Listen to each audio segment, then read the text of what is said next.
Good morning, everyone. My name is Susan Coleman, and welcome to our very last day of the first Preservation Week that we're doing here at the City of Atlanta. My name is Susan Coleman, and I am an urban planner in the Department of City Planning, Design Studio, Historic Preservation Studio, and I want to thank you again for attending our very first Preservation Week. If you have been a part of the entire week, we do hope you have come away with a wonderful experience and more knowledge than what you came in before. That was our goal. Today, we have another wonderful talk on how equity can be applied in historic preservation. We have our keynote speaker, Dr. Candy Tate, and a roundtable of professionals who are doing powerful work in the community that many of you may or may not know about or familiar with. So Dr. Tate will introduce that panel very shortly, but right now I have been charged with the great pleasure of introducing Dr. Tate and who I consider, and I'm pretty sure many more, another outstanding Black woman who represents well in historic preservation. Dr. Tate is an art historian, educator. She is a Clark Atlanta University alumnus. In fact, she is an adjunct professor at Clark Atlanta University in the Art and Fashion Department. She is an assistant director at Emory University College of Arts and Science Center for Creativity and Arts. She is the CEO at the Culture Center International, Inc. She is a newly elected board member of the Georgia Trust Historic Atlanta. We here in the Department of City Planning partnered with Dr. Tate and Clark Atlanta University for the oral history work over in Cascade Heights in 2018, which I can say was a personal milestone for me in my career in historic preservation and a wonderful working experience with Dr. Tate. Dr. Tate is currently spearheading the renovation efforts of Fountain Hall at Morris Brown, which is a much needed project that many have spoken about, but few have tackled, but she is doing it. So without further ado, and with great pleasure, I introduce to you the dynamic Dr. Candy Tate. Dr. Tate, it's all yours. Thank you, Susan, and thank you to the City of Atlanta. And good morning, everyone. And I have the pleasure of introducing some dynamic colleagues who have worked with me on several projects and work independently throughout the city in diversity and inclusion in historic preservation. Our panel this morning includes Reverend Dr. Skip Mason. Reverend Mason, good morning. He's a historian and author, an alumnus of Morris Brown College, a former director of library services at Voorhees College, and was the interim vice president for student affairs and dean of students. He's worked at Morehouse College and is the founder and CEO of Digging It Up, African American research and consulting firm. And he's pastor of West Mitchell CMA Church. Good morning. Good morning, Dr. Candy. Our next panelist is Fred Smith Jr., who's an attorney and educator, associate professor at Emory University School of Law. His scholarship includes federal judiciary, constitutional law, and local government. And he's worked in a range of volunteer capacities, including promoting equity and social justice. Served as the inaugural member on the mayor's LGBTQ advisory committee and is an inaugural advisory board member for the Harvard Debate Council Diversity Project, which annually trains Black youth in Atlanta around critical thinking and public speaking. Good morning, Attorney Smith. Good morning. It's great to be here. Good. And our last panelist is the dynamic Dr. Karcheik Sims-Alvarado, who's a historian and author, an alumnus of Clark Atlanta University, as well as Georgia State. Her company, Preserving Black Atlanta, she serves as the CEO and she's an assistant professor in Africana Studies at Morehouse College, and was also the founding director of the John Lewis Fellowship with the National Center for Civil and Human Rights. I don't see her, but Dr. Alvarado, are you on? Yeah, but she'll join us shortly. I'd like to get us started with you, Reverend Dr. Mason. Thank you. And I understand you have a time, so you might not stay with us through the whole Yeah, discussion. unfortunately and regrettably, have another commitment, but I do appreciate this opportunity. Let me say good morning to everyone, and to Ms. Coleman, good morning, and thank you so much for reaching out to me and extending the invitation, and to the other fellow panelists and all of the lovers of historic preservation in our beloved city. And Dr. Candy especially, I've known for many years, and our families have been very close over the years. And so I'm glad to be here for a few moments to just share some thoughts with you about my concerns that I have with preservation in Atlanta, particularly in the African American community, where there is a visible lack of documenting the existence of the important sites that are tied to the development and history of Blacks in Atlanta. We have a tremendous lack of historical markers. One of the things that I do when I travel, you know, and I love taking trips down back roads and visiting cities and stopping and reading historical markers. What it does first, it says to me that those persons who had the foresight to say that this is important based on certain preservation standards, two, that the historical content and the historical contribution is something that should be preserved so all can read and see it. And so in the city of Atlanta, particularly in the Black community, we are devoid of historic markers. And I'm not just speaking of those great markers that denote the civil rights movement and the SNCC movement. And I applaud Councilman Michael Julian Bond for that. But he had a personal tie and connection to that. His father was involved in the movement. But as you go throughout the city, where there should be significant markers and acknowledgement of the contributions of Blacks in Atlanta, you don't see it. I had the opportunity in 1996. I was hired by the Corporation for Olympic Development in Atlanta. I think it was called CODA, to write the text and work with the historic markers for Auburn Avenue, as well as the first banner programs, and then those pylons on ML King for the Olympics, okay? But we know those were destroyed and torn down and vandalized. And so we need a pointed, methodical, well thought out commission whose job is to make sure that those historic structures still standing, as well as those that are no longer standing, have historic markers. And not necessarily the state of Georgia approved markers, but the city of Atlanta has a designated marker program that would denote. Let's look at Friendship Baptist Church. Now that church has been torn down now maybe 4 or 5 years or so, Mount Vernon. There is nothing over in that area that marks that here was the church that was the birthplace of Spelman College, where Morehouse held its early classes, that this was the home of the pastor, Reverend E.R. Carter, distinguished author of the Black Side. There is no marker standing. You can drive up Martin Luther King Jr. Drive and note the same.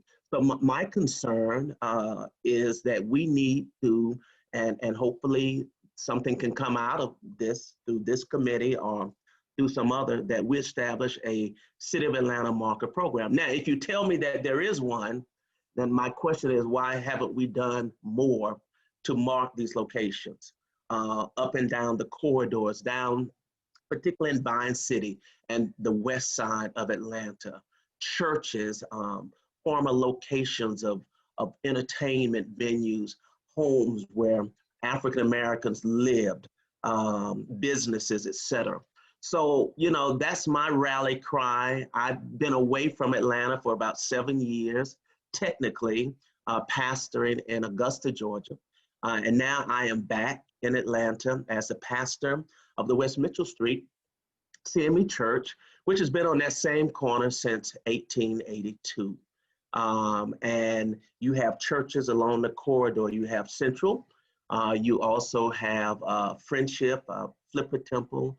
And so Atlanta is ripe for these markers that will help to tell the story, even if it's an abandoned vacant building or vacant land or space. But markers denote what was once here and the importance of why we need to know why it was there. And so I encourage this august body, preservationists and historians and community activists, to let's get together and create a program and identify on my Facebook page, Vanishing Black Atlanta, just a little small page with a few thousand members of people who love Atlanta. I asked them to list those, if we had the limited amount of money and the wherewithal, what spaces, what spots should be listed. There were over 200 or 300 responses, all valid responses of historical sites and places where we should mark. So that's what I wanted to share by way of conversation this morning, to put that thought. I don't have anything earth-shattering or groundbreaking to bring to this group, but if we can begin to, because what it indeed shows is the city's continued love and prioritize interest in preserving our history. So much has been torn down. Many of us who have been involved in city tours, I used to do tours of Black Atlanta. And you know, one of the interesting things about doing the tours is that you have to provide much more narrative on the tours, just simply because the site is no longer there, or if you get off, there's no marker for people to read. And so this is what I encourage, and I hope that we're able to move forward with getting a marker program in place that will allow as little of red tape as possible to celebrate the rich history of our historic sites, people, and experiences in the African American community in Atlanta. Thank you.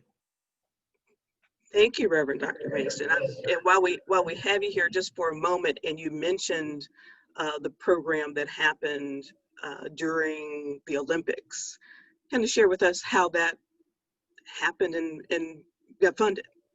Sure. So Mayor Franklin at the time wanted to make sure that when the world came to Atlanta, that as they walked the corridors of the West Side and Auburn Avenue, that they would be able to stop and to see and to read about the great history of our city. You know, initially it was thought that there would be a lot of traffic coming down Auburn Avenue headed to the Martin Luther King Jr. Center. That never happened, much to the chagrin of many of those men and women who took out loans to create businesses and establishments, particularly under the I-85-75 corridor. And so I was selected to work with an architectural firm and you know, did the research, wrote the text, identified the images for the banners and the markers. And it was really a wonderful thing to be a part of. And it was funded by the Corporation for the Development of Olympics in Atlanta. So all of the funding came from there. And then the very same thing on the west side to make sure that all of the Atlanta University Center schools, sites on Hunter Street, Martin Luther King Jr., they chose a different type of marker. If you remember, it was sort of a stone base with the metal plate on it. I'm not good with architectural terms. I'm a historian, so forgive me if I'm not accurately calling it what it was, but those were fine for a while, but later we realized that these were not the kind of permanent markers that you needed for that community. They were very expensive as well, but there's so many wonderful ways to tell the story. You know, the banners still, I think they have reproduced some new banners on Auburn Avenue, but the banners are a wonderful visual way to tell the story of what was here, but the markers are important. As I drive around and see all of the SNCC markers, the Student Civil Rights markers, this is exactly what we need throughout our city. And again, this was also funded as well. Let's see, Dr. Doug Young says, before you have to go, you mentioned your Facebook page and the suggestions for where markers should go. Could you share examples of some of those sites? Maybe ones that might not be so well known to Atlanta. Well, yeah, I'd be happy to do that, Doug. One of the sites is the Magnolia Ballroom on Sunset Avenue. Is one that rings out tremendously. It's an old grassy lot now, overgrown, but one of the most important historic sites in Atlanta for entertainment. All of the major entertainers performed there. It was initially called the Sunset Casino, and then when it changed ownership, they just changed it to the other street name because it sat at the intersection of Sunset and Magnolia to the Magnolia Ballroom. Okay, and that was one of the sites. Up and down Hunter Street, well, Pascal's does not have any historic mark. Of course, the building is there, all right? But for those who want to learn about the significance of this dilapidated building, you would, have to ask or inquire about the history. So Pascal's is one. Doug, what I'll do, I'll be very happy. It's early for me, so I'm a late nighter, and my mind is, Dr. Candy, thank you so much for the texts. Thank God for texts and reminders to help me to remember. And the only thing I will not have you ask me to do is to stand up, okay? I look good from turtleneck and blazer on down, but thank God for that. So Doug, I'll be happy to share with you and others a tremendous list of sites that I had even forgotten about, all up and down Ashby Street, Joseph Lowry Drive, and many of the major corridors in Atlanta where we should have something that recalls or recounts what was there, okay? Wonderful, wonderful. And as we think of the cost of those concrete markers, a few of them that still remain, just as we did with the Cascade neighborhood, maybe we can look at a digital humanities project to bring all those sites to light digitally or with a smartphone. Would be a wonderful, So I'm sorry, Candy, it would, excellent companion. And the thing with the markers is that I think part of what we could do is to have markers sponsored, by various groups, sororities, and fraternities. The links, civic organizations would be happy to sponsor a marker denoting the historic, site. So there are all kinds of ways to have it funded as well. Thanks for that creative suggestion. Anyone else have a question for Reverend Dr. Mason before he has to step out from the panel? Well, if you'll stay on just for a few minutes in case Sure. they type it in the chat. Okay. And next I'd like to bring Fred Smith. Professor Smith, please share with us your position. Absolutely. So it's a pleasure to be here. Thank you so much, Ms. Coleman, for organizing this and asking me to be in attendance. Thank you to Doug and all the folks who've done this hard work over this past week and who do the work more broadly in order to sort of make sure that that stories are told, that stories are preserved, and who understand that that is an important component of city planning. I'm going to begin with, it was going to be two puzzles, but I was inspired by Reverend Dr. Mason with respect to his statements on markers. And so it's now going to be three puzzles. So the first puzzle begins in 1984 in an article by a philosopher named George Pitcher called The Misfortunes of the Dead.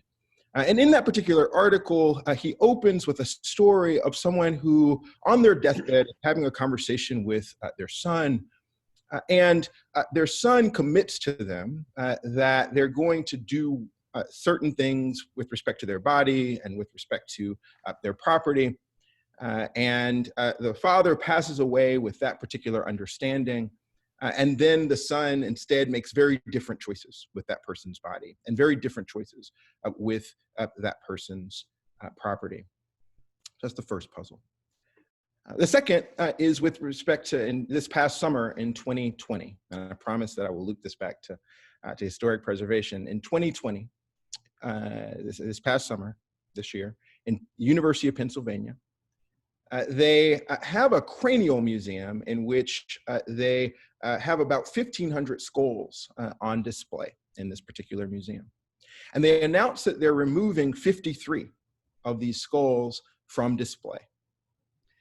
And the reason they're removing these 53 skulls from display is because these 53 skulls belong to slaves. They were those of Cuban slaves. And so they're going to remove them from display. They're going to repatriate them. They're going to attempt to, in their words, give them an ethical interment.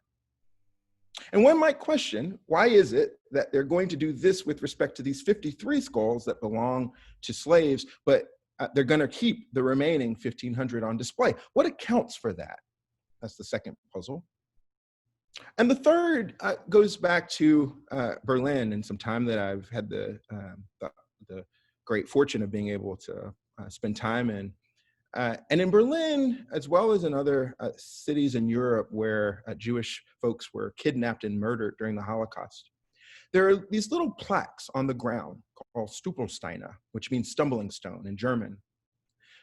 And on these plaques are the names in front of the homes where people live, the names of people who were kidnapped, when they were born, when they were murdered, where they were murdered during the Holocaust. And when you're walking down the street in Berlin, even if you're simply going to visit a friend or have dinner with someone, there's some part of your memory that necessarily is shaken, as you necessarily have to remember both the collective harm that took place and the fact that these were individuals who were harmed and whose memories need to be honored. That third example came into being as I was thinking about and listening to Reverend Dr. Mason, someone whose page I follow religiously and someone who I deeply admire. So what I want to draw out of this is a few lessons. In that first lesson from professor, philosopher George Pitcher is the idea that even when someone has passed away, that there are things that can happen to them that harm them. That is, that so much, and as a law professor, this is part of what I think about, so much of the law, for example, protects people's ability to leave a legacy. It protects people's ability to leave wills. It protects people's ability to determine what to do with their own bodies with respect to interment, and what to do with their property, what to do with their copyrights, what to do perhaps with their images. The law gives a tremendous amount of control with what we might call the right to leave a legacy. And that is a harm. That particular right can be harmed not only in life, but it can be harmed in death. Because after all, as was said in the Alexander Hamilton musical, what is legacy? Legacy is planting a seed, planting seeds in a garden that you may never get to see. The second example, with respect to the University of Pennsylvania, teaches us similar but perhaps slightly different messages. It suggests that when it comes to certain legacies, when it comes to certain memories, that we must take special care not to intentionally or unintentionally become complicit in past horrors. That there may sometimes be instances in which more is owed to the abused and the debased and the dehumanized dead than is owed, perhaps in some instances, to others. And we must take care not to become complicit in past wrongs. And in that third example is a related, but perhaps slightly different message, which is that the steps that we take can not only make us complicit, but the more hopeful part of it is that there are steps that we can still take in order to do justice, in order to remediate the harm that has been done to people in the past, including folks who have experienced harm on account of their race, on account of their gender, on account of their sexual orientation, on account of their religion. There are still steps that we today can take in order to lift up their memories and remediate the harm that was done to them. And by now, hopefully, it should become clear what this has to do, perhaps, with historic preservation. Historic preservation is a site it is a site in which we honor people's legacies and protect people's legacies, where we protect people's stories, or where we tear down people's stories. What we do when it comes to sites and to buildings that are important to the memories of those who came before is important, and we can harm folks who came before by not protecting their legacies. And when it comes to the sites that belong to people and that are important to people who experienced particular harm, who didn't have an equal right to leave a legacy.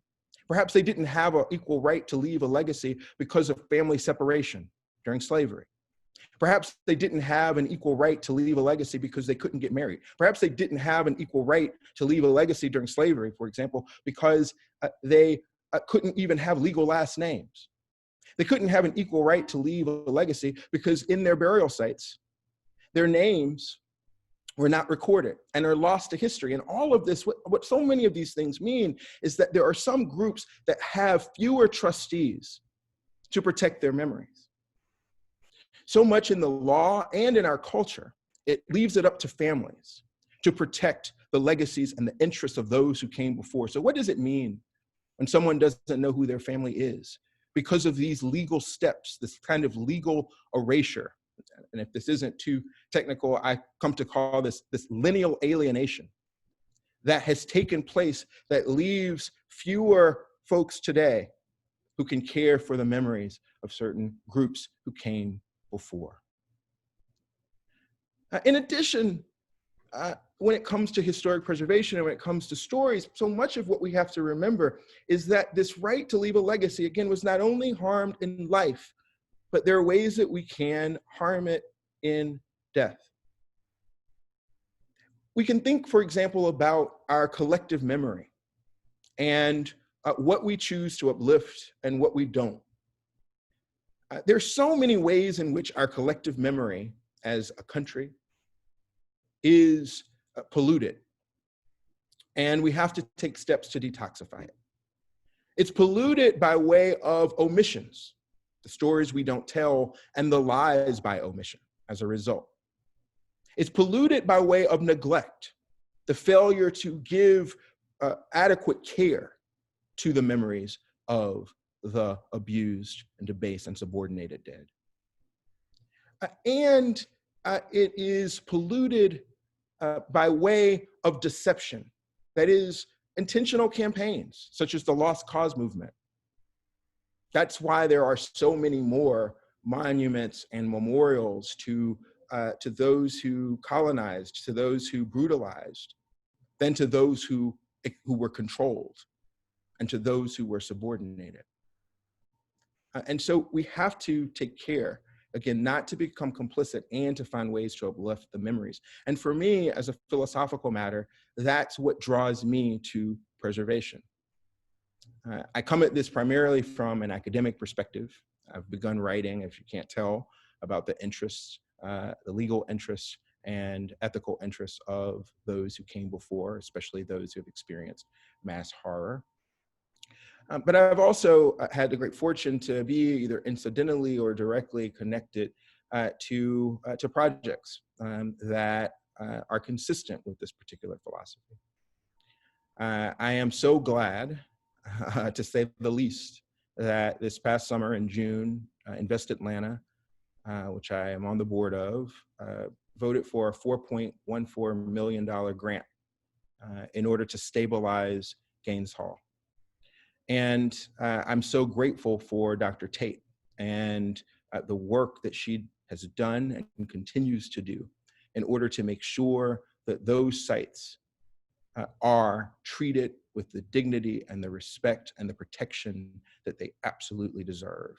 Gaines Hall was built in 1869 by former slaves, the first building at Atlanta University. And we must do everything we can to protect that site and also sites like it. Because when we fail to do so, it is not only a disservice to us, it is not only a disservice to those future generations, it is also a disservice to the people who built it.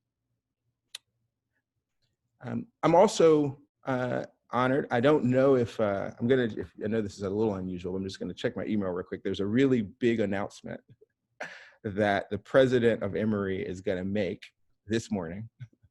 But it hasn't yet come out. But so be on the lookout for an announcement from Emory with respect to the stories and the memories of disenfranchised people. And that's kind of, I've already probably said a little too much, but be on the lookout for an announcement this morning. And I'm honored to be the chair of a committee that's related to some of those endeavors. And so there are places where there's a lot of hope. But there's obviously a very long way to go. We need context statements when it comes to the stories of Black folk, as well as other disenfranchised folks, including LGBTQ folks. I'm honored to be a part of the LGBTQ committee of Historic Atlanta. And one of the things that I was struck by last summer when I went with my friend Charlie Payne to the Atlanta History Center, he's the chair of this committee, and we were going through the archives and we were trying to find any evidence of in this particular instance, of Black LGBT sites. And as we did so, one of the things that just kind of really became clear was just so many sites from even 20 years ago, let alone 30 or 40, they just don't exist anymore. There's one bar, for example, a site where in the 1960s, a Black trans woman was running away, and she hid inside of this particular building, and it wasn't a gay space at that particular time.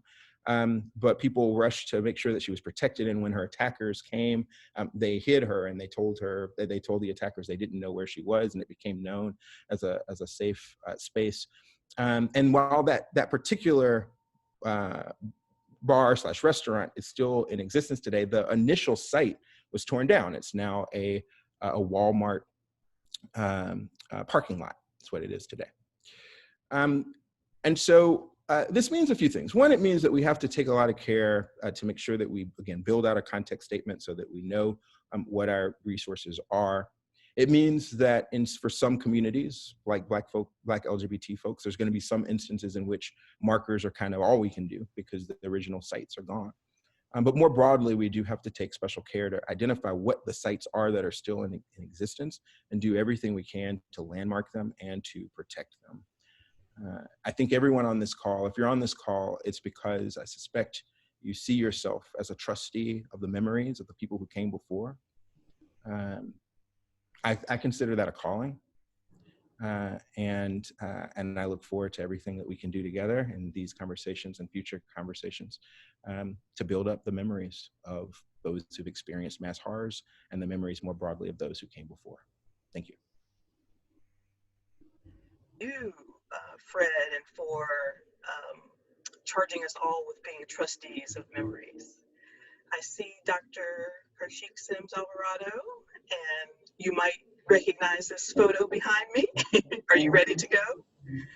Yes, I don't know exactly where to jump in. You may have to prep me for a question because I feel like I'm coming in on the tail end of the conversation. But I love my photo in the back. Well, actually, why don't you start with sharing a little bit about how this came to be, and we're looking at the discussion or your position on diversity in preservation. Okay. Well, I recognized years ago that I wasn't seeing myself in spaces or in the profession of preservation, as well as in documenting history and museum spaces. So I'm just always one of those individuals that like, kind of when there's no door that's being open for me, I'm the type where I'll take a chainsaw and I'll just cut it open. And then I put on a pair of pretty heels and kick the door in and say, hey, I'm here. And that's just how you have to show up sometimes, But I compiled just over the past 20 years. It started out first as just, me being curious, being a student at the Atlanta University Center. You read about the history of individuals like Du Bois and Booker T. Washington and their connection to Atlanta. But while you're here, you don't see any physical, tangible reminders of these places and spaces. So we talk about Atlanta and its connection to the civil rights movement, but there's nothing that's like right here in your face that you can actually recognize. So what happened was that years ago, I began to just compile like a database of sites that I knew. And then one summer, I just spent my whole summer dedicated to identifying as many historic sites that I could find related to the African American narrative. And in one summer, I came up with 700 sites. And then I kept adding to it. I just stopped, but I'm at 1,000. And people are like, where are these places? Well, if you know Atlanta's history and you understand the long civil rights narrative, not just civil rights for the 50s and 60s, the long civil rights narrative going all the way back to the Civil War, then you can identify these places. So I started a company called Preserve Black Atlanta. I created a nonprofit. And it was originally designed, its mission was originally designed to try to identify places, but to preserve them.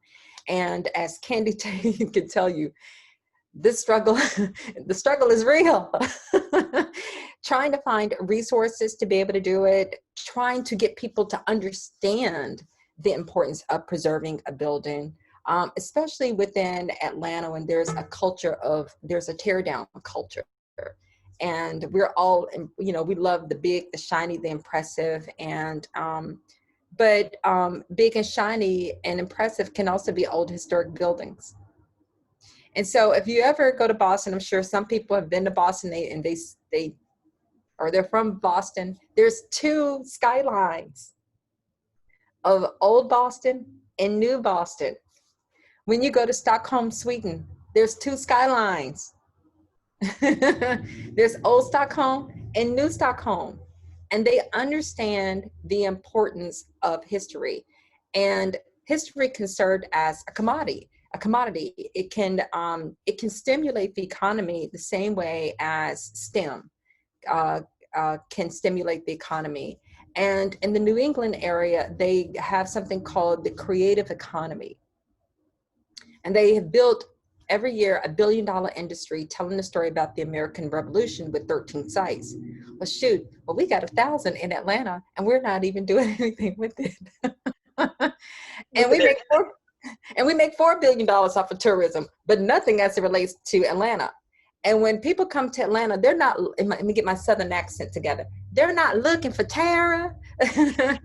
they're looking for king and others associated with it. But if we were to look at these historic sites, you can tell a much more expansive history about civil rights. You can tell a much more inclusive narrative about civil rights, and you get to understand race relations a little bit better, the messiness of race, how the city came to be. Right now I'm looking at how the city was built off of slave and convict labor. The evidence is all there, but place can help us to tell these stories because there's still some of those tangible reminders that are with us, even within the tear down culture. But what I did to bring attention to place is that I created a 4-mile photo exhibition on Atlanta's connection to the civil rights movement during this modern era of the 40s, 50s, and 60s. And so along the Atlanta Beltline, I took photographs from a book that I created and created an outdoor museum. And so I'm such a big proponent of democratizing knowledge. And, you know, we throw around that term quite a bit, but I'm really committed to the idea of sharing knowledge and creating a more learned society and showing how we're all connected to history. And I created this exhibition about those committed to civil rights and placed the exhibit in places where people lived, where the history was actually made. And what you learn is that there were both Blacks, whites, and Jews that were committed to civil rights. And so I created this outdoor exhibition. 2 million people saw it within 1 year on the Atlanta Beltline. It stretched across 4 miles. I moved it to Freedom Park. About 1 million people saw it there, and then part of it was in Woodruff Park. And then the same time that I did this, I moved the exhibit. What you see behind Dr. Tate is a photograph. It was a 17 by 11 photograph of Atlanta, the faculty of Atlanta University from 1906. I thought originally it was 1905. It's actually 1906. And if you look closely at the photograph, there are Black and white faculty members and their children that are in the photograph. So Candy, you can go back now. And so what I did was that I got a little bit of funding from the, it's called the Choice Atlanta Award, and it's with the Atlanta Housing Authority. And I just threw all the money into the exhibition. But what I did was that I took this photograph and I enlarged it and printed it on metal, built a metal frame behind it. There was like 4 panels that we had to glue together, cut it out and do all these things to it. But we took this photograph of faculty members of Atlanta University in 1906. And like I said, it contained images of their children. And I want to bring attention to place, and I really wanted to bring attention to Fountain Hall and the need to preserve it. And, you know, and to let people know that Morris Brown still exists. It's not a closed campus. And I took this photograph and I placed it in the exact space where the photograph was taken almost 114 years ago. And what's really special about this photograph is that it was taken just, let me get my numbers right, 4 months prior to the 1906 race riot. And that race riot divides the city. And what's interesting about the photograph is what I learned is that as early as 1881, the governor of Georgia was pushing for the schools to segregate. And the schools were actually created, as charter stated, that this was going to be an integrated campus, even though it became, you know, a Black school. And we could say historically, but it has not always been Black. It was created as an integrated school where Blacks and white professors would teach there and their children would learn there too. So the professors were like, what's good enough for Black children is good enough for my children too. So in the photograph, you really see a family. It's faculty members and their children, but it's really a family, because inside that building where that picture was taken is where Blacks and white academics were committed to educating both Black and white children, future Black scholars, and they didn't see themselves. They wanted to train the individuals that would eventually replace them. But what is special about it is that when the governor of Georgia stated that they were trying to strong arm the school and say that if you remain an integrated institution, we're not going to fund you. So they were trying to strong arm them with $8,000. And the second president said, hold the line.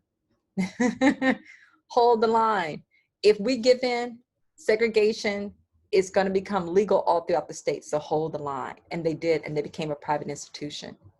And it's the best thing that ever happened to them. So a few years later, you have the Plessy decision. That photograph shows you that they're breaking the law every day. They're dining together under one roof. They're living together under one roof. They're being educated together under one roof. They were defying Jim Crow segregation every single day. And the photograph proves that. So, Candy, should I tell them what happened to the photo? Go ahead. So, this was up for a good 6 months. It received quite a bit of attention. Somebody came along and beheaded several individuals in the photograph. 3 of them black and 1 white. And they cut all the images off at the head. I mean, right at the neck. And I didn't want to tell anyone. Like, it was really disturbing to see. And Dr. Tate, I want you to share your feelings on what you said when you saw it. It was the modern lynching almost of the photograph. Yeah. So I had to hide it, and I took it down, but I didn't want to bring any negative attention to the building, to what Dr. Tate was planning to do. I knew that she was in a very good position to have the building preserved. And the last thing that I wanted to do was to bring negative attention to the school. And because they were receiving additional funding. So you gotta take a loss. So I was like, I had to say to myself, it's just metal, it's just metal. Some fairy godmother would come along with a glittery dress and she would give me money and I will print it again, but I'm determined to do it again. People wanted to see it back up and I just didn't share that information with them. But because I'm committed to the goal of preserving spaces, but you know, sometimes you have some losses and you just got to roll with it. So that's all I have to say. One last question, or share with them what the program that happened with in front of the mural. Oh yes. So I wanted to bring the photograph to life. So I created an opera. And I created an opera about W.E.B. Du Bois.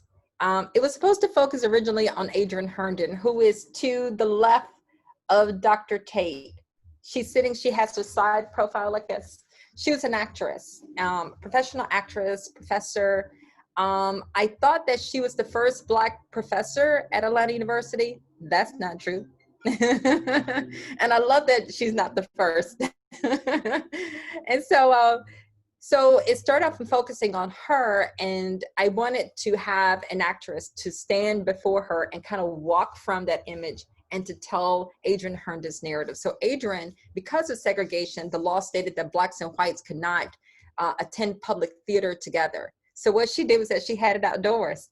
So I was like, in the spirit of Adrienne, we're gonna have an opera outdoors in the exact same space where she would give her annual performances.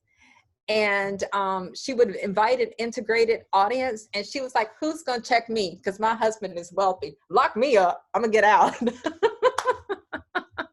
Who's gonna check me? So, but the more we began to dive into this photograph and the individuals in the photos and the individuals in the photographs, who they were, sometimes history can be very spiritual and the ancestors will show up.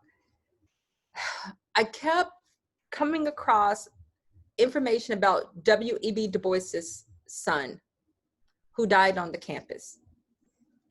and they were living in a building right next to Fountain Hall. Because of the Plessy decision in 1896, everything was segregated, even down to, hospitals, medical equipment. So W.E.B. Du Bois and the Soul of Black Folks, in the book that he published in 1903, he dedicated a chapter to his son called The Loss of the Firstborn. And if you look at the opening of the book, you see that he dedicated the book that really made him famous. He dedicated it to his wife and his son, and they were both living on campus right next to Fountain Hall. What happened was that the child became sick, and because of segregation, no white doctor would treat a Black baby. So the baby wound up dying. And when we looked at the research, it was like something that could have been treated. But the baby died, unfortunately. And we began to, as me and my team, we began to dig in the files of Du Bois. We found locks of the baby's hair that Du Bois talked about in Soul of Black Folks. We found funeral receipts. So these things began to paint a picture for us in Atlanta. And you could see that after the baby died, that Du Bois immediately went down Mitchell Street and he made the funeral arrangements. And he spent 3 months of his annual salary. The wife Nina, she talked about when the funeral procession went down Mitchell Street, that there were people that were screaming and calling the baby the N-word. And one reason is because those folks that sent that photograph were part of the funeral procession. So it allows us to see that society was much more integrated than we imagined it to be. But you also see people who were committed to each other and just living in an equal society. And so, there's so much more that I could say about that. But what we did was that, as a way to bring attention, the photograph served as the backdrop. The building served as the backdrop. The whole campus became the entire theatrical performance. It became the stage, it became the props. And we performed the opera during the exact same hour that the baby passed away. So now the building has a whole nother meaning. The campus has a whole nother meaning, meaning the president of EA Ware, who would have remembered, would he have been, no, he would have passed already. But even the deceased president was present at the opera because he's buried on the campus. So everybody's there. So now this building, this space has a different type of meaning to people. So buildings can connect us in so many different ways, but it also allows us to reflect back and kind of grapple with these social issues that we're dealing with today. It also showed us how we still got a long way to go because we haven't progressed that much. So buildings tell stories, and those are the type of things that I'm doing with Preserve Black Atlanta. My initial intention was to find money, try to preserve all these buildings, but that takes a whole lot of work and a whole lot of money. So, it's great to be able to join forces with people who are doing these things, but also to create programming as well, to create the scholarship that can show the public why these buildings are so important. It serves as a way of advocating on behalf of the buildings. Thank you, Dr. Sims-Alvarado, and that is a great segue into talking about the building. So Leslie, if you don't mind queuing up, and then we'll take questions at the end of my presentation.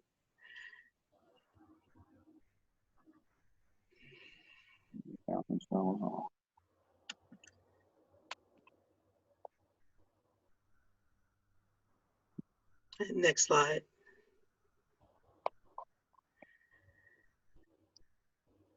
And I come to you not as Candy Tate or Dr. Tate, but really representing a long history of African-American historians and preservationists, starting with the illustrious Dr. Carter G. Woodson and the organization that he founded, the Association for the Study of African-American Life and History, started in 1915.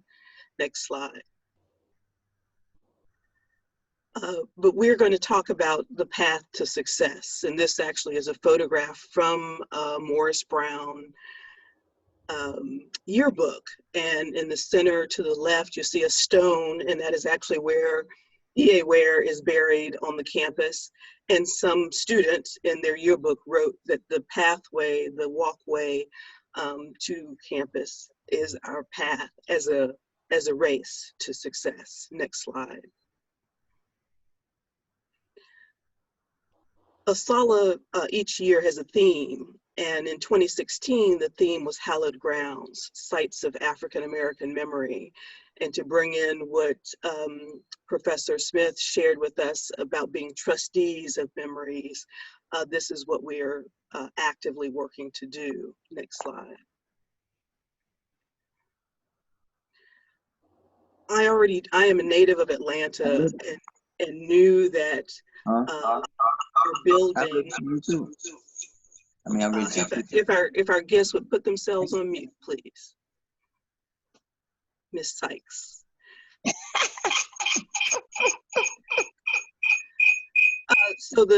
So Fountain Hall was designated a National Landmark Building in 1974. And so we knew this history of the building was very important. And then in 2016, ASALH was celebrating the 100th anniversary of the National Park Service and this system of designating historic locations, but particularly African American locations. Next. But having grown up in Atlanta and having family that attended all of the Atlanta University Center schools, I was particularly, I guess, struck to, to do something and not wait for somebody else to do it. Like Karcheik said, you have to kick down those doors and do it yourself and not wait for someone else. The building was erected in 1882, originally as Stone Hall for the Atlanta University Center. But the Morris Brown, founded in 1881, had its campus on what's now Boulevard, but in the 1930s came to join the Atlanta University as a consolidated campus. Next slide. We see here that really what the building represented was Atlanta's university's commitment to school and education. And these were white missionaries from the North that came down and started the school. Atlanta University serves not only the needs of those who are fortunate enough to attend as students, but it serves also as the common school and the industrial education for many parts of the South by carefully preparing teachers. So that this was a building of teaching teachers to go out and educate the masses in the South. And that was the mission and vision of these educators. Next slide. What's also important to note is that the bell that is up in the clock tower was dedicated in 1888, and on the bell is written, dedicated to the education of youth without regard to sex, race, or color. And so we've talked here about LGBTQ rights, race, color, and so that all should be able to come, get an education, and live harmoniously in our Americas, our United States of America and this bell, its ringing around the city is, of course, what then impassioned me to say I want to have that bell ring again and to hear the sound of education happening at the highest point in the city, Diamond Hill. Next slide.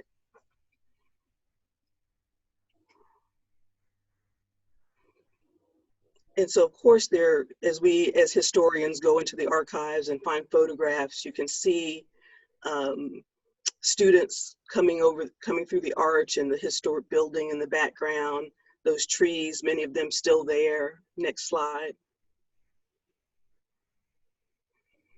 But that we really wanted to bring back Morris Brown which never closed, even after losing its accreditation, but that the story of this building was important to the city and to the history of Georgia. And so I began looking for funding to make that happen. Next. Of course, doing this work doesn't happen without some partners. And in addition to working with the city, we've worked all levels of preservation to bring this to fruition, working with the National Park Service, the National Trust for Historic Preservation, the state's Office of Historic Preservation, and also the Georgia Trust. Next slide. This began with an condition assessment report that was an in-kind contribution from the National Park Service that just really gave us an overview of what was needed for the building, but also gave us a pathway to how to write the grants of what was needed to do to restore the entire building. Next. We were also fortunate to get the African American Heritage Action Fund grant from the National Trust, which allowed us to hire a preservation consultant. Mr. Irving Moses is on with us, and to develop a team to work on writing grants and moving this project forward. We also received, and when I'm saying we, the Atlanta branch of ASALH worked with the school. So some of the grants came to the school and some of them came to us. So we're working in partnership. But we created a website so that we can then educate the community on this preservation process, and again, get more partnerships in moving the project forward. Next slide. And of course, we've heard the story of Du Bois and again, the passion of making the bell and the clock tower ring again. And we were fortunate enough to receive the African American Civil Rights Grant from the National Park Service. It actually have started work on the roof, which you'll see shortly. Next slide. And one of our other consultants, who's also very high up in the National Trust for Historic Preservation, is Irv Henderson, who's consulting with us on the project as well. Next. When we talk about diversity in historic preservation, it also we've also taken these grant dollars that we've written for to make sure that the project has a great representation of diversity in the expending of those funds. So C.D. Moody, a well-renowned African-American construction firm in the city, is actually doing the work as our general contractor on the replacement of the roof, the crown of our jewel that's on the top of Diamond Hill. Next. What we had to do with those is, again, it was we had an opportunity to either, the condition assessment report said we could mothball the building and use those funds to let it sit and keep it from further deterioration.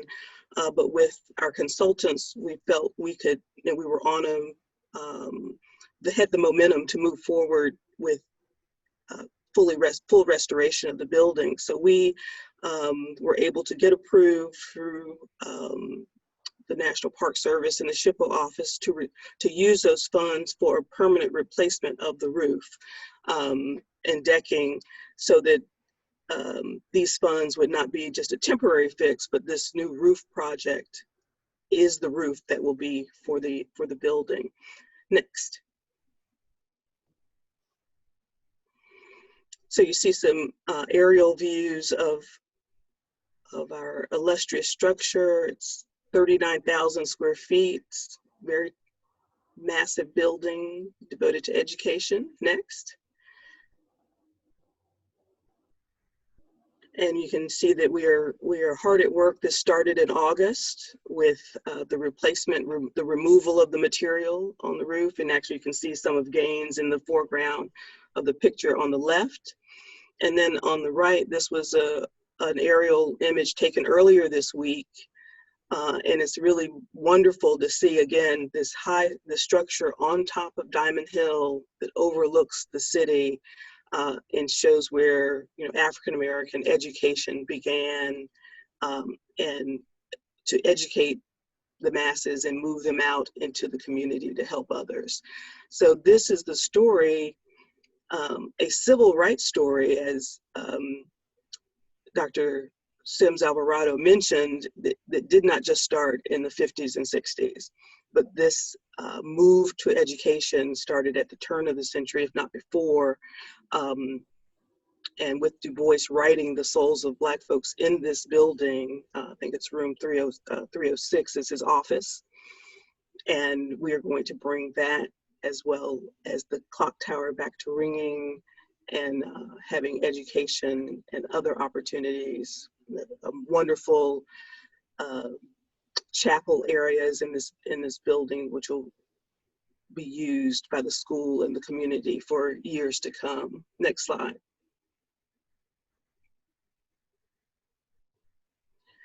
So Fountain Stone Hall serves us as an example in the city of how a major structure that, you know, has really been neglected for close to 15 years is able to come back to life, you know, with the help of some grant writing, some funding, and with the community and a team of preservation consultants and partners that are going to make this the showcase of preservation in Atlanta. That we look forward to that.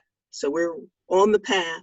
We're still walking it, but we see the end in sight, and we will make that bell ring again. Thank you.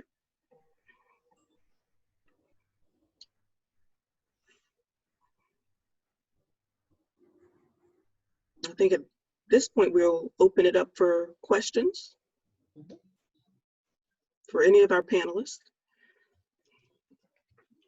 If anyone, if you didn't put something in the chat box, you can raise your hand, your participant hand, and we will ask your question from there as well. So you can do that. But I think you have some stuff in the chat box, Dr. Tate. I'm looking. Okay. I don't see any hands raised yet. And this is, you can ask questions for any of our remaining panelists as well at this time too. I see Ms. Sykes, Ms. Janice, my mentor. You're so kind. Would you talk to us a little bit, Dr. Tate? So proud of all of you. I feel like the senior, and I'm feeling good. Dr. Tate, will you talk a little bit about actually the writing of grants, particularly at the federal level? Will you talk a little bit about that? You know, certainly, and it does take a bit of staying on, you know, keeping your ear to the ground of when those are released. They're never the same time each year. But what particularly happened with this grant and the African American Civil Rights Grant was writing. You have to, you know, again, write to the question, which again, it felt to me like, and my colleagues here will understand, it felt like writing another mini dissertation. So that you really have to know the history of, again, what about the project was, you know, was related to civil rights, but the other key point of this was the threat. You know, so what are the threats to the building? So that's knowing the historic preservation piece of it, and then having a plan of action. So, you know, so we then wrote, here's what we plan to do in phases. And so that together, you know, really helped us out. And then having other partners. So the city wrote a letter of support. Historic Atlanta wrote a letter of support, and the Georgia Trust. So you have to have, again, a grantor wants to know that other established entities know who you are, know your record or your abilities. And again, if we give you the money, will you be able to complete the project? Thank you. Thank you for that question. Dr. Tate, well, I do see one question I do want to present. Sure. Before we move on. A question from a Vicky Bean, and I think it's going out to Dr. Hold on, just shifted on me. Dr. Sims-Alvarado. The question is the opera performance archived anywhere, and how can you see this performance, and will it be staged again? You're on mute. Okay. There you go. All right, thank you. There was someone who actually recorded it for us. I just need to be able to retrieve it. We did perform it live. So we did like a Facebook Live. So I'm sure someone has it somewhere. But there was someone who recorded it for us. I just need to be able to retrieve it, but we haven't archived it anywhere. The play, what we did was that we created the first act, which actually turned out to be like about 45 minutes. But we're hoping to expand it. But the actors are here in Atlanta. We would love the opportunity to be able to present it again. But of course that comes with, some resources. I paid for it myself. I don't want to do that again. And of course, we want to stage it in the building once the preservation project is complete. I will share that during this time, the other person who wrote a letter of support for us was a faculty member, and Dr. Willis, who's AmeriCorps Opera's founder, and the director or chair of music for Morris Brown at this time, wrote our letter saying what she visioned for what used to be the chapel space in Fountain Hall, and to be able to bring plays and operas to stage in the neighborhood. One of her plays on Adrian Herndon. She did one on Adrian Herndon. It was one that was staged. We had to go up to Marietta to the Strand. And so that, to me, motivated me even more that, yes, I want to see those plays happen. And we don't have to, go 45 minutes north, but we can come to our neighborhood, to Martin Luther King Jr. Drive, to make those. And they used to happen because, again, the history of the city was, or is one of integration and segregation. But you could come over to the AU Center to see performances, but we didn't go out to other areas to see integrated performances. But you could come here, so we want to bring all that back.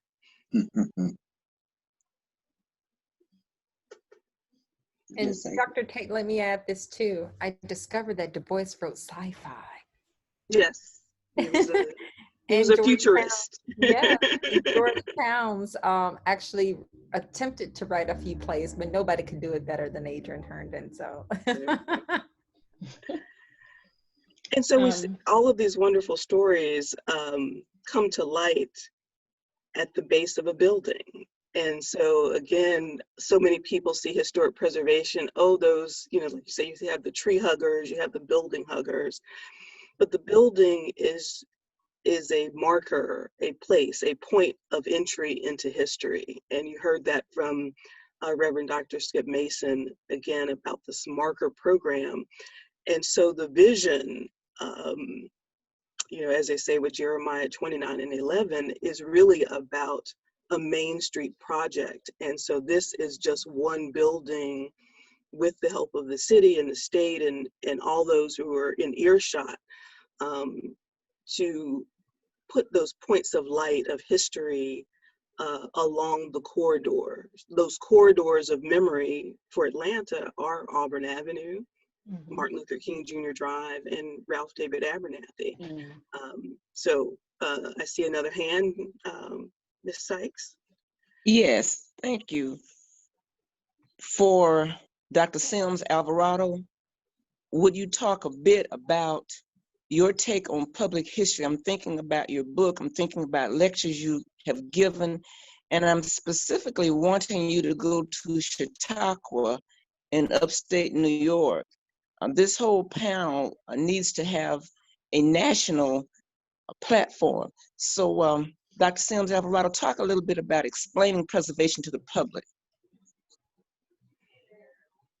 Well, in looking at that definition, I think it may not necessarily fit like the standard definition, but like public history for me and for those within the profession, some people may disagree with me a little bit, is really bringing attention to the history within the public sphere, or the preservation of spaces that we all interact with. And what public history and historic preservation has become, what it became like over the years, is something that's for a certain group of people and for a certain race and with certain funds and in certain, regions. And, and like with Candy and I, as well as Ms. Sykes, and I'm sure with many of you all as well too, on who's joining us, is pushing the boundaries to include other people within that space. And I'm teaching a course, we're building a certificate program, a public history certificate program at Morehouse College now. We've just had our very first pilot class this semester, where students from throughout the Atlanta University Center from various disciplines are able to take a public history course. But we're creating a certificate program not only for students, but for those who are within the profession, who never got a degree because it didn't exist for some of us at the time, or who desire to enter into this profession or have, want to do, who want to have a career change, but you need something tangible. So we're going to be the first school at an HBCU on the undergraduate level to create this type of public history program. But even in my teaching, public history has become much more expansive in this definition for me. And for me, it's, once again, is sharing that history with the public, but it doesn't have to, I'm teaching my students, public history doesn't have to look the way that it always has been in the past. And that I tell my students, I'm giving you the autonomy to reimagine what public history can be. How do you share information with the world? First with your community, and then with the world about your history. It doesn't have to be those 3x4 metal sheets on a stand with text that you can't even quite understand or see, which wind up in my community, end up at the scrap metal place when copper is high. It doesn't necessarily have to look like that. You can give yourself permission to create a photograph that goes before a building to shed light on history. It can be an outdoor opera. It can be whatever you want it to be. So since I told them that since we're new in entering into this field, we can redefine what public history means to a community. And since there are no rules, there's no rules to break. So I give them that type of creative autonomy. And many of my students are interested in film. And I asked them, what make you think that film is not public history? You're creating content for the public. And once I said that, it's like they start to reimagine like their research in a different way. But I think part of it's because I said, I'm giving you full autonomy to be able to do that. So I hope that we can be revolutionary in that way as well too. Thank you. Dr. Tate, Yes. We do have another question. I'm going to put this in, and we'll take maybe one or two more questions, and then we'll go into the segment in which Doug Young is going to want to talk. So maybe about one or two more questions. So there's one question from Vicky Bean again, and to well, like everyone she wrote. Where can we find the sci-fi text from Dr. Du Bois? I guess that's either to you or to Dr. Dr. Sims-Alvarado. Sims-Alvarado. Yeah. Okay. Well, you can find some of his work at the University of Massachusetts in Amherst. I'm finding all sorts of things there. Things that I probably should be privy to. I even saw like with Du Bois. I'm sorry, history is so real to me. This stuff becomes funny after a while. So Du Bois decided to support the Back to Africa movement. He raced to Du Bois's wife. And we all know the tension between Du Bois and Marcus Garvey. So she wrote this very short letter like, okay, all right, so now you're going to support it? Okay, all right, I'm going to let you have that. I'm just reading it. It just becomes comical to me after a while. But you can see some of his writings from, about sci-fi in his collection at the University of Amherst. It's very well organized. As a matter of fact, someone that I worked with on Andrew Jackson's slave plantation as an archaeologist, her name is Whitney Young. I'm not Whitney Young. Oh gosh, I can't remember her last name now. I'm thinking about NAACP Whitney Young. But anyhow, so you have an African-American woman who's actually overseeing Du Bois's collection at the University of Massachusetts in Amherst, but it's very well organized. I love the way that it's indexed. So you can find some of his writings there. I'm not sure if he's published anything. It's just that's where I went to, and so you can start seeing some of his earliest writings. Du Bois was also a poet, and he wrote a song for Nina. As a matter of fact, I think that's what it's something like that. He wrote a song for Nina. He wrote like 2 or 3 of them for her, for his wife. So it's interesting finding Du Bois as someone who's romantic, but you can find all sorts of things there about him. Like even, like I said, even down to the lock of the child's hair. But that's where you want to go to. Gotcha. I'd love to bring Fred in with a question, as you made the connection between our Fountain Hall project and gains in what you're doing with Invest Atlanta.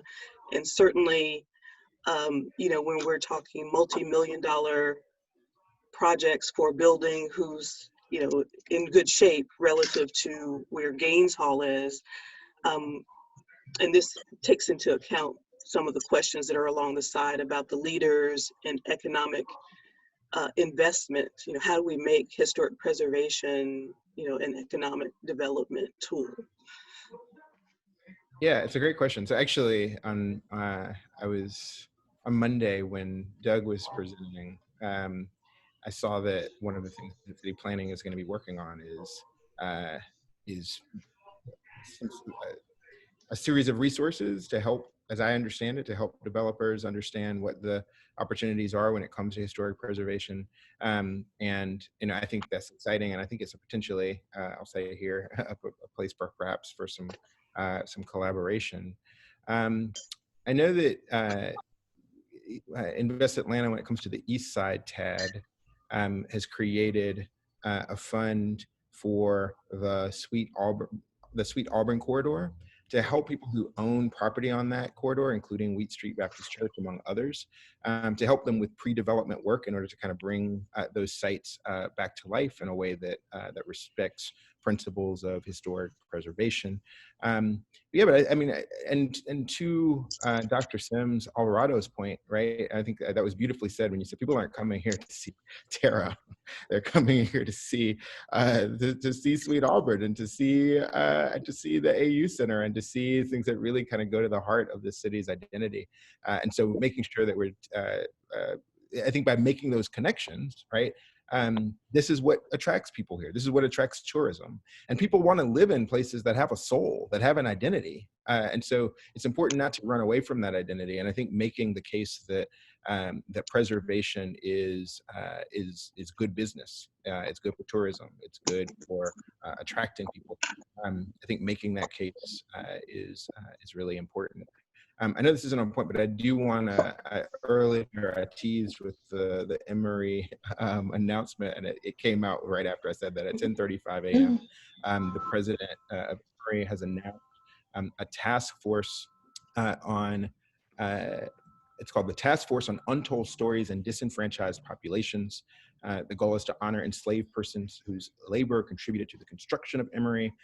They're creating a scholarship, an endowed scholarship for descendants of slaves, as well as people who are members of the Cherokee and Muskogee nations. And so they're going to acknowledge more contributions by people.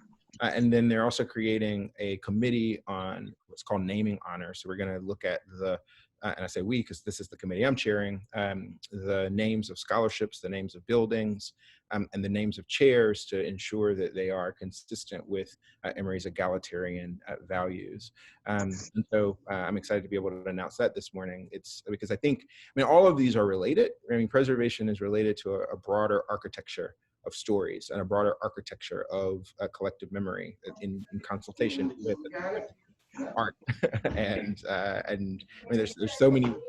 Shut that door. I think preservation of buildings, Your shoe is coming off. it can awaken our memories, and it can awaken our imaginations. But also telling stories can awaken or can themselves awaken memories and our imagination, and remind us of the importance of bringing to light the spaces that need. So, Attorney Smith, this is Susan, and I do want to ask one question. I'm going to switch your hats a little bit here, and I want to ask you a question about the LGBTQ. Just to bring in another broader perspective of inclusion for us today. How do you see current history for the LGBTQ, like something like the Bulldog bar, or how would you see that fitting into the overall history of that being told through the lenses of what we're trying to do with bringing more equity into the framework of preservation? Sure, absolutely. It's centrally important, right? And as noted, that's the component or the committee when it comes for Historic Atlanta that I'm a part of. And so the bar that I was mentioning earlier, the bar restaurant, it's called the Marquette, and that's the space from the 1960s.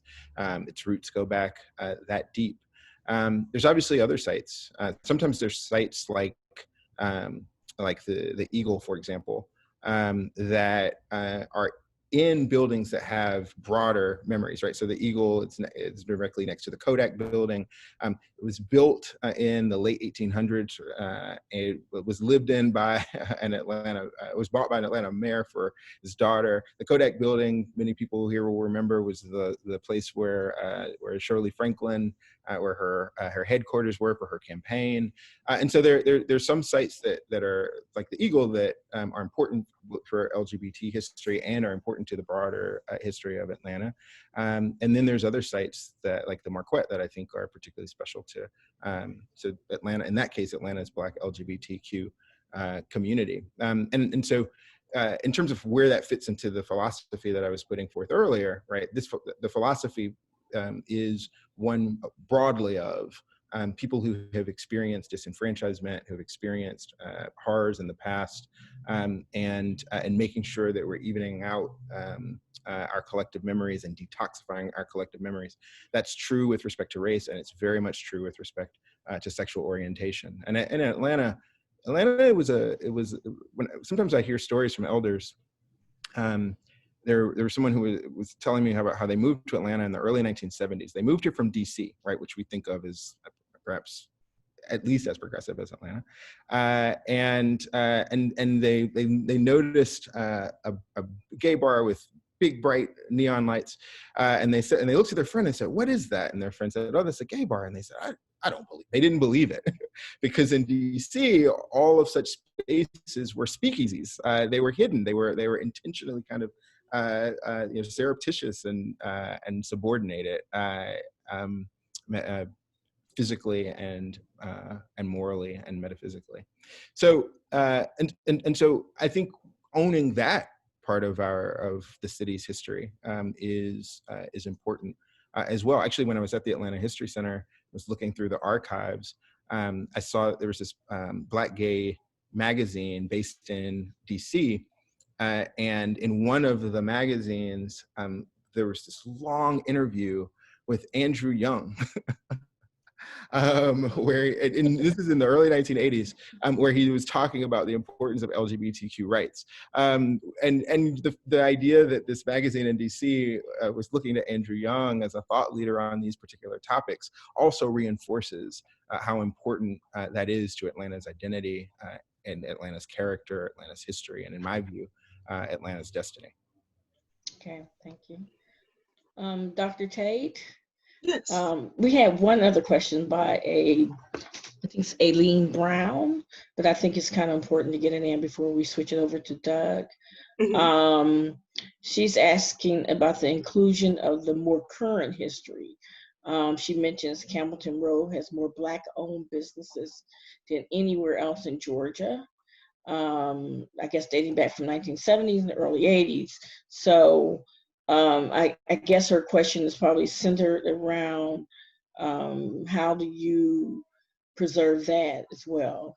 If we're gonna go trying to switch out, because usually I think when we think about preservation, we always think of very old, like from the 50s, 40s. I mean, that's not very old, but you know what I mean. But some of the current history coming from the 70s to the 80s, which will put it into the frame of 50 to 40 years, is also coming upon us. So I guess she's wanting to know your thought about that. The inclusion.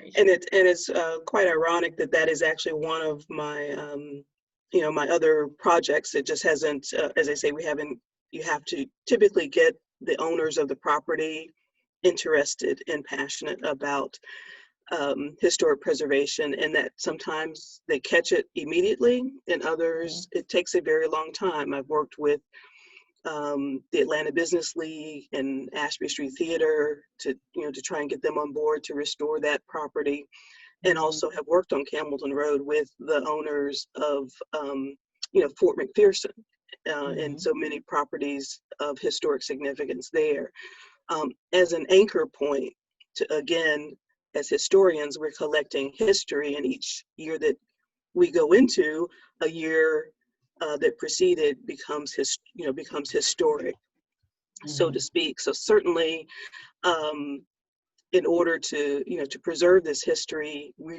we're talking buildings, but all of my historians here in earshot know, with libraries, with archives, photographs.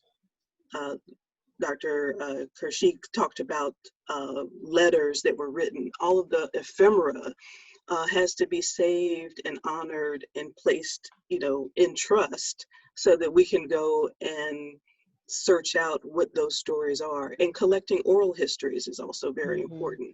While people are still living, we might not catch up to the histories of a building today, but certainly we can get the stories before people pass away, and then when it is time to go back and do those preservation projects, we've got voices of history, and that happened with Fountain Halls, so that we're talking civil rights, and it was designated because of Du Bois, but Hosea Williams was an alum of Morris Brown, and so his whole civil rights story can be tied to the institution and to the corridor. So we will be bringing some of that history in, which is 70s up to, certainly we can bring it to present day, and and his daughter and what they're doing for civil rights, and Hosea feeds, Hosea helps.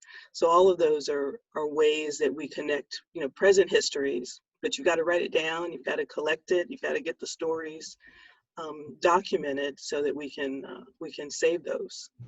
Okay, thank you. Thank you, Dr. Tate and the panel. Now we're going to move over to Doug Young. Doug, are you still on for that segment of our program? I am indeed, but I did Okay. actually have two more questions of my own Okay, for the okay. panel. Okay. One is to revisit the comment that Dr. Tate made to Mr. Smith about the economic aspects of historic preservation. I also wanted to have the panel reflect for just a minute or two on how to convince thought leaders, civic, cultural, economic, political, on the value of historic preservation, and particularly how to implement that value through local government programs. And anybody can take that, or all y'all can take it if you want. Well, I certainly have just worked with the Main Street Initiative, and so how these historic landmarks, and I'm not, maybe not a national landmark, but certainly major historic properties can serve as an economic catalyst for development. And if we can get an audience with those thought leaders and present how other cities are doing it, certainly it's not new, but it's not been a priority for leadership here in Atlanta, but we'd like to make it that way. Any others want to share, Fred or Karcheik? Yeah, I mean, for clear reasons, we're focused on the economic development implications here, and I think they're very real. I do also just broadly just want to say that some of my guiding principles in life are love, imagination, and memory, and the ways that these three ideas interact. That when we deepen our empathy and our understanding of each other's mutual humanity, then it invites us to have a deeper curiosity about what's come before, which deepens our memories, and then we see things that came before, like perhaps a lock of hair, or reading about the first time that the bell rang at Fountain Hall, and it awakens our imaginations about what can be. And so I think it's important to speak both in these economic terms and in these moral terms, because I think people can be moved by both. Oh, definitely. I was, because Pascal's is where I actually began this historic preservation desire, because my grandparents celebrated their 50th wedding anniversary in that building. And so I remember as a child, my grandfather taking me to breakfast, that was a date. So the whole ethos of the African-American community, going into Citizens Trust Bank, and them knowing my grandmother's first name, or last, greeting her by her name, that's community. Those are the stories we want to tell, not just put a marker in front of a building, but get to the heart, as you say. I agree with you, Fred, to the heart of the community. Karcheik, did you have anything? Yeah, I really want, what really motivated me, besides just being a historian and being a lover of place, what really motivated me, and even documenting like all those historic sites, it was for me to make the case to the city of how important, of the value of preservation and how it can lead to economic development, and how it can allow a community to have economic autonomy. It can, preservation can create jobs. It can create jobs within the community in which people live. Preservation can increase your property value. People need to understand that these buildings are cultural and community assets, but there is a value behind. There's a value to it, and it's a way to cause people to have pride in their community. You'll move throughout your community differently, knowing that certain individuals, in the words of Candy, when she described that sidewalk on Morrisbound campus, that these communities where individuals organized in the quest for freedom, who contributed to the arts, to science, to medicine, they walk the same path as you today. And knowing that history, it caused you to move throughout the world a little bit differently, you know? And so when you see these historic buildings, they're not just, you know, places that's in peril. It's because, you know, someone needs to give it some care. Someone needs to rebuild it, reimagine it. And, you know, and once you find out, like, the people who belong to your community and who lived inside of these buildings, you know, you would want to invest into it and continue to preserve it as well too. How wonderful would it be to know that you lived in a house that was once occupied by Hal Woodruff, the artist, and that house is on Joseph Lowry. We pass by these buildings all the time and don't even understand like who lived there. How wonderful would it be to know that Du Bois may have actually had dinner with somebody inside your house, and they discussed plans about the Niagara movement or the NAACP or the crisis. You know, so all these things, you know, we don't even think about, but they're wonderful to know. And we need to understand the value in preserving these buildings, not just the economic value, but what it can do for the spirit, for the mind, body, and spirit as well too. So, so I see the benefit of it on so many different levels, and it's just not economic as well too. I want my son to be able to say that he lived in a community where the first Black subdivision in Atlanta was created, and it was built by Black people on Black land. You know, that's wonderful to be able to say, you know, and so yeah, I can go on all day long about this, but trying to get people to see the value in it, that's where the struggle, the tug of war is. But you know, that's why we're here. That's why we're here.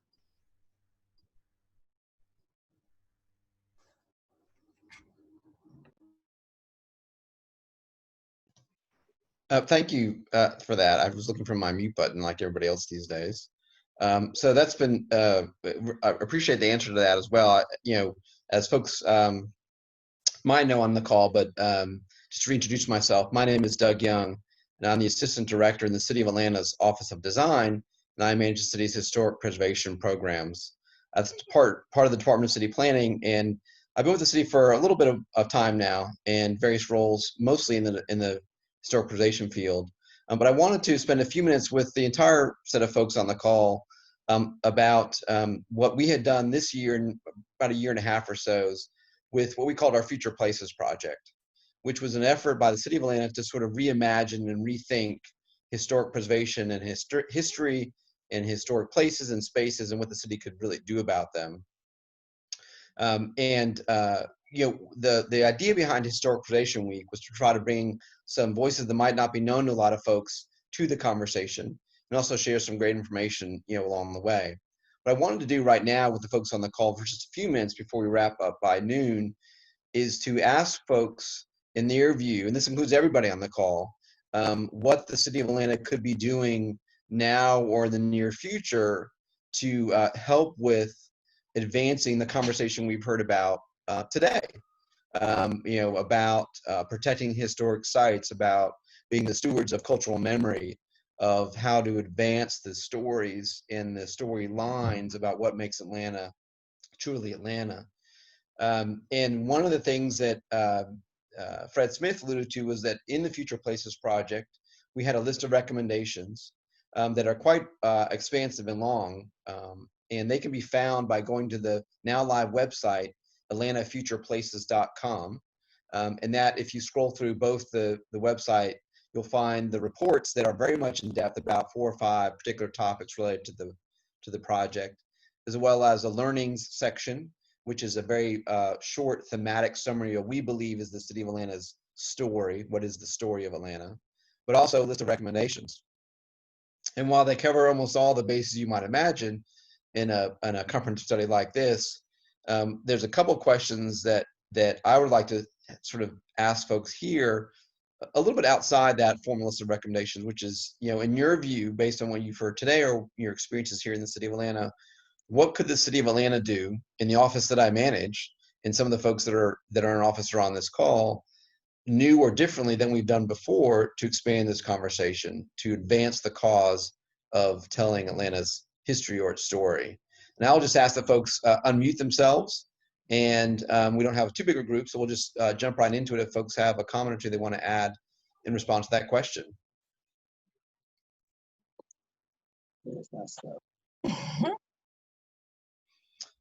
We did have a chat comment by Dr. Sims-Alvarado. The city needs to pass preservation resolution ordinance to protect buildings and encourage preservation.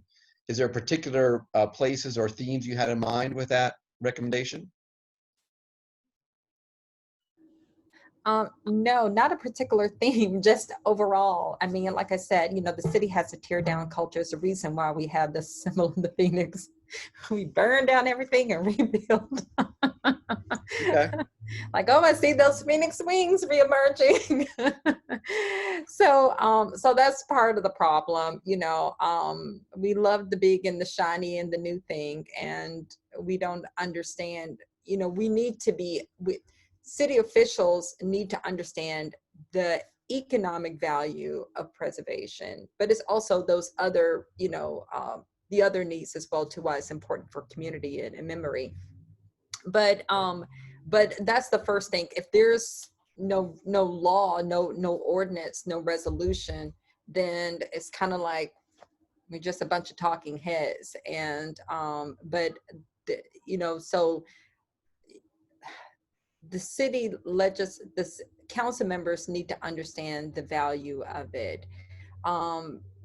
There need to be something in place, you know, and where you don't wake up one morning and you see a building and then by Saturday or Sunday it's gone. You know, you see it on Friday, by Saturday or Sunday it's gone. And one example of that was the church. It's a very sensitive topic. Friendship Baptist Church.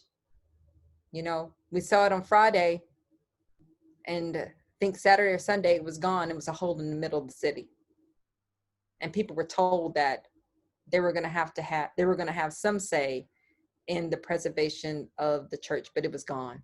So just that quickly, not one, but two churches could disappear like overnight. And this happens all the time. You pass by a building, there's no sign up. You know, the community doesn't get a chance to even respond about the importance of preserving a building, and then it's gone the next day. So Right. It's that type of thing that there needs to be something in place. Sure. Another comment we had in the chat was by Ms. Bean, which is about a youth-oriented component within the Department of City Planning. Cell phone photography contest is mentioned, superimposing 50, 75, 100-year-old pictures.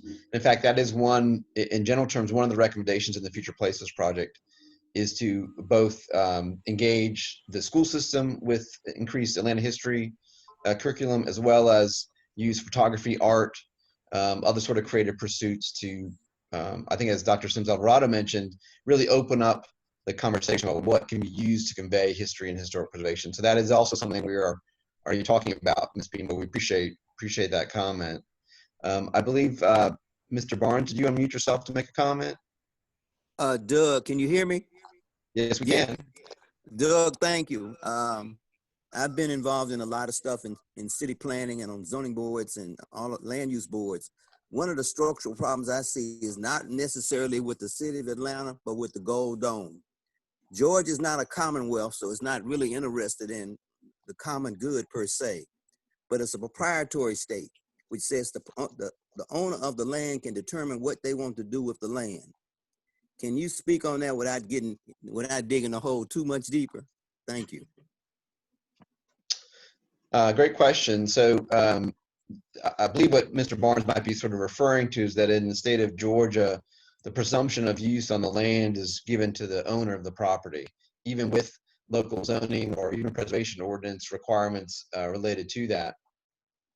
And while I can't speak to the changes to the state law about that, what I can say is that we do have the opportunity to create new tools locally to deal with protecting historic properties and to strengthen tools that we have. One of the things that we're discussing right now is the fact that we generally have one way to protect a historic building or place in the city of Atlanta, which makes it somewhat a relatively simple choice in some ways. But the reality is, should we have or can we have different levels of awareness, recognition, and protection? So that you, to Dr. Sims-Alvarado's commentary, is there a way to recognize places just so there's an awareness of what needs to be thought about before they might be removed or altered or otherwise, dealt with? So I think that we are definitely aware of the fact that there's some more tools out there that we should be looking at. Part of the Future Places Project work was to survey other cities in the United States, and we actually did an in-depth analysis of 6 cities in other parts of the country. And in the recommendations, we have probably about half a dozen or so legal related and sort of, in the weeds procedural related changes we recommended to our own ordinance about how to make that work better and to expand the options of what the city can do about a property, all the way down to just a recognition program to say, while designation might not be the right tool for you, but we just want to acknowledge the fact that you're part of the city's history, culture, and memory, and that in itself would raise awareness about properties around the city of Atlanta. Question? Thank you. Sure, go ahead. Ms. Brown, I believe it is. Yes, it is. I'm wanting to find out if the Future Places project will include archives for film clips and the kind of research that comes in documentary format that can be distributed through schools for educational purposes. Great question. So the Future Places project does anticipate different ways of sharing, cataloging, and archiving history and historic memory and culture. We don't anticipate at this time becoming an archive, sort of as a standalone function.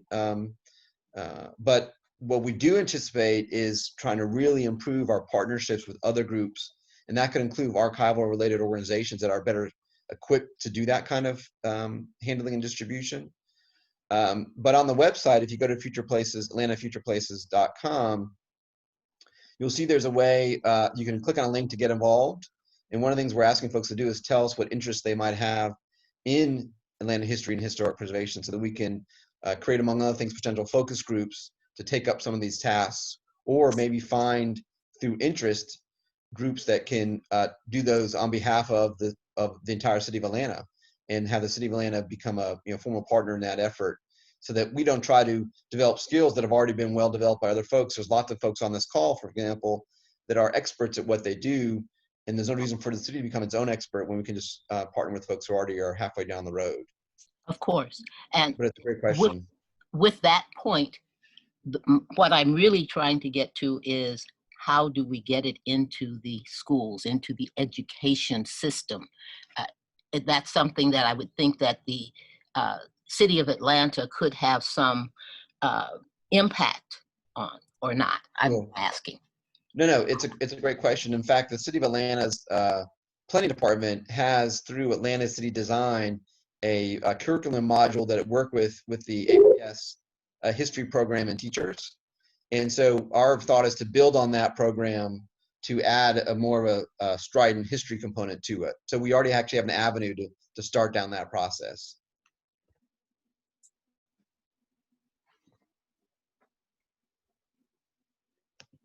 Are there other questions or thoughts?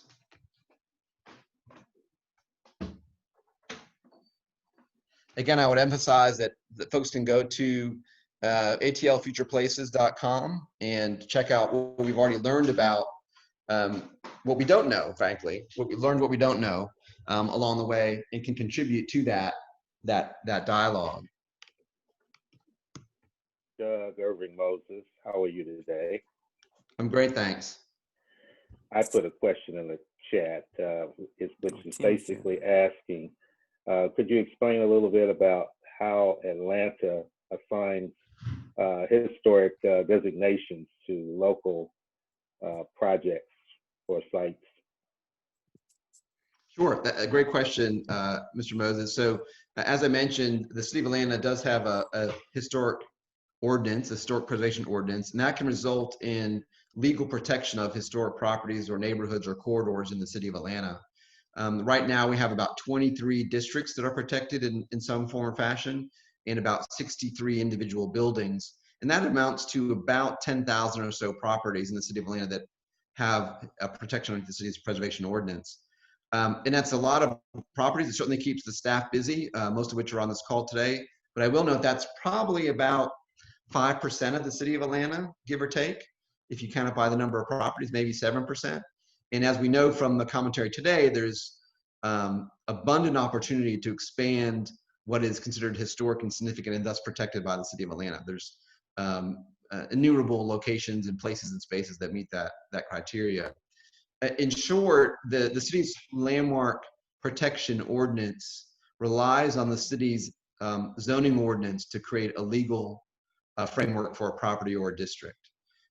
It's a relatively involved process, but we think it's a very thorough process that would, through typically community interest or consensus or investigation by the city of Atlanta, start the nomination of a property, and after several months, that could result in legal protection of the property through the city's zoning ordinance. It does require ultimately legislation to be approved by the mayor and city council, as would all sort of land use related kind of decisions by the city of Atlanta. But the Department of City Planning has been more aggressive in the last couple of years with those kind of designation efforts, particularly related to properties that we think are imminently threatened across the city of Atlanta. But one of the Future Places project recommendations is to, as I mentioned before, expand the toolkit we have about how to bring some protection, maybe in a more quick, more efficient fashion, so we're not always reacting to concerns about properties and really proactively going out to find out for those who know more than us about what is important to them and their communities. And in fact, we're hoping in short order to continue that sort of thought research about what should be considered important to the city of Atlanta and what to do about it. If we have one or two last questions, we'll take those, and then I wanted to let Tim Keene, who has joined our call, the Commissioner of the Department of City Planning, to offer a couple closing remarks to our first Historic Preservation Week. Ms. Sykes, I believe you have your hand up. Yes, I'm trying to. Doug, real proud of you and all the work that you've done. We've known you since you were probably in college or graduate school. I think one of the challenges that we had, I know, with pulling together the historic district information for West End was terminology. And I hope that your department, I know you personally work on this, speak where the common person can understand. I think some of the terminology that is used in historic preservation, and of course, as you know, I've served as a consultant at several levels, the language gets twisted and people get defensive. And so I hope in the future projects part, and you and I work together around language, that's so important. And we use terms that the average person just doesn't know.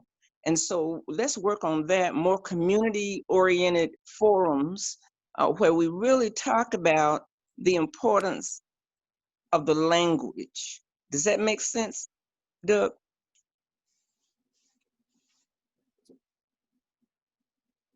Sure, it's a great point, Ms. Sykes. I would note that's another recommendation of the Future Places project, which is how to deal with our language, our messaging, our branding of what is historic, what is important, what does being significant mean. So we definitely agree with that, and we actually have been working a little bit with some baby steps on how our existing documents and forms, how they read, how they look, to make some of those a little more approachable. But I think that is a bigger conversation about the whole preservation movement's having, but certainly in the city of Atlanta we can have that as well, which is how do we make the conversation more approachable and accessible, how to break down that barrier of what is the conversation about preservation, history, community, and memory. So it's a good point, and we're well aware of that. We're working on that. But Doug, I want to add to that. I'm not simply criticizing. I'm available. I'm semi-retired, so call on me. I have a lot of mouth, a lot of ideas. Okay. Sure enough, we will. Thank you. I think with that, to make sure we respect each other's times, I wanted to bring in Commissioner Keene now, offer a few closing remarks to today's session, as well as Historic Preservation Week. Thank you, Doug. And thank you, Doug, and everyone in your office for putting together an amazing program this week, including, especially for me, today's program. So Doug and Susan and Matt and everyone that worked on this, Leslie, it's been really impressive what you put together at a very difficult time. Preservation is obviously very important to us. This Future Places project is the first preservation strategy the city has embarked upon since the 1980s. As Doug said, we've been tried to be aggressive with regard to protecting places in Atlanta over the past several years that were in jeopardy of being lost, and that will continue. For us, preserving our history and our places that make that history is essential to Atlanta being successful. I mean, fundamental to it. If we tear everything down, if we lose that history, then what are we? It becomes, might as well be Charlotte at that point. I mean, I'm sorry. I'm kidding. I'm not dissing Charlotte or anything. Although they do tear everything down in Charlotte, I will say that. But in Atlanta, too, the part of the effort here has been around showcasing the degree to which Atlanta does have so much history to be proud of and to protect. I know when I have people come here to Atlanta and I show them around, they often say, wow, there's a tremendous amount of history here and that you all as a community have preserved. They're kind of surprised because there's this perception that Atlanta tears everything down, and we've done our share of it, of course, but there's so much still here that makes Atlanta distinctive that we feel we should be protective of. But the last thing I'll say is that the way that is the most successful is when preservation efforts and priorities come from the community, not from us, not from the city. I mean, we obviously have a big role to play, and we have the tools and the processes to help.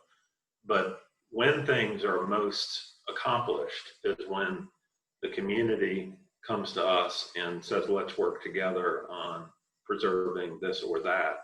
And I think that's been the case most times in the last few years. But I think in the context of the discussion today and really all this week, that is even more paramount, that we're not dictating things as much as we're facilitating, and we're in partnership with you and communities across Atlanta to try to protect what we hold as so much value to us. So thank you for giving me a few minutes, Doug, and for everybody that participated this week. Thank you, Tim. We appreciate that. We do want to close this Preservation Weekend, this session, with our Future Places Project video, which will help, I think, give some inspiration for how to keep this conversation going. Thank you all very much for participating. And again, go to atlfutureplaces.com to learn more about what we're doing about Atlanta's history. The story of our city is written in the foundations. On the land of the Cherokee and the Muskogee Creek people, inscribed inside the railroad tracks, a city built by the enslaved, the indigenous, and the immigrant, the song of our city lives in the narrative of our neighborhoods, in blueprints and red lines, in trolley tracks and bus lines, in guitar riffs and bass lines. Can we tune in to the rhythm of our city? The heart of our city is found at the corner of struggle and success. How our city is the birthplace of movements for civil rights, for freedom, for inclusion, for all we've achieved, for all we have yet to accomplish. The soul of our city can be found in its buildings, lingering in the very bricks and mortar. How the walls of our historic places speak out to tell us their journey. Will we listen to the sound of our city? The legacy of our city lives in the leadership of our elders, lives in the place where what was then meets now and what can be. We want to honor our roots because our history is our future. Will you help us uphold Atlanta's future places?